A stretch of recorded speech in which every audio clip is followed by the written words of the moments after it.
Phil Lebeau is back. Seth Kaplan, managing partner of Airline Weekly, also joining us.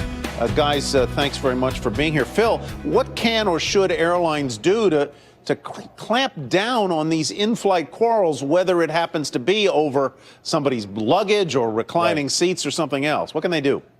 Fine them hard. They have the potential to go after people if they have to divert a flight, and the FAA can fine people who are unruly passengers, I think, for up to $25,000. But it rarely happens that the airlines go after somebody after they divert a flight. They usually are like, you know what, it's not worth the trouble, it's not worth the bad publicity. I disagree. Go after them hard. You want to be a jerk on a flight?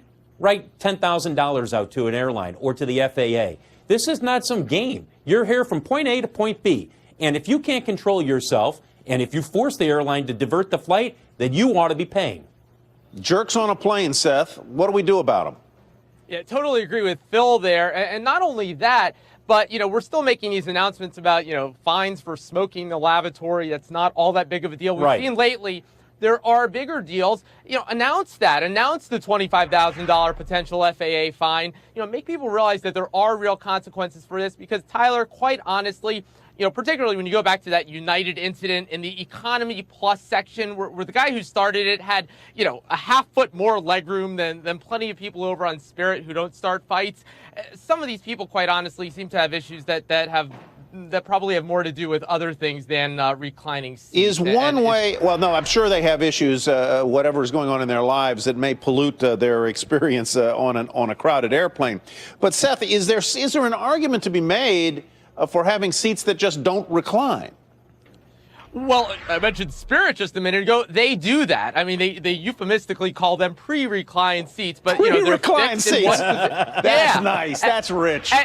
And the irony is that as tight as it is on Spirit, and if you've flown them, you have as little legroom there as you do on any other airline. But, obviously nobody's starting fights over reclining seats over there. Now, a bit of a shame, to penalize everybody else, to take away the right to recline because of a few people who, as I said, perhaps are just looking for a fight. Perhaps if the seat didn't recline, they'd be complaining about something else. Phil, what do you do when somebody reclines their seat deeply into your lap?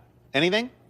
No, I sit there and I roll my eyes and I say this guy's a jerk up here for doing it, but I don't sit there and complain. And it's a fact of the matter is, Tyler, the pitch on the seats, they're about as close as you're going to see them in this industry. I think there might be room for maybe slightly closer, but generally speaking, I think the airlines have wedged as many rows as possible into these planes. Yeah. When you are flying, Tyler, you're in a confined space. That's the way it goes. You're there for an hour and a half. You don't like it, shut your mouth, put on your iPad, whatever. We're going to keep the polls open there, folks, and tally it up, and we'll get back to you on that. The results coming up in a few minutes. Seth, Phil, thanks very much.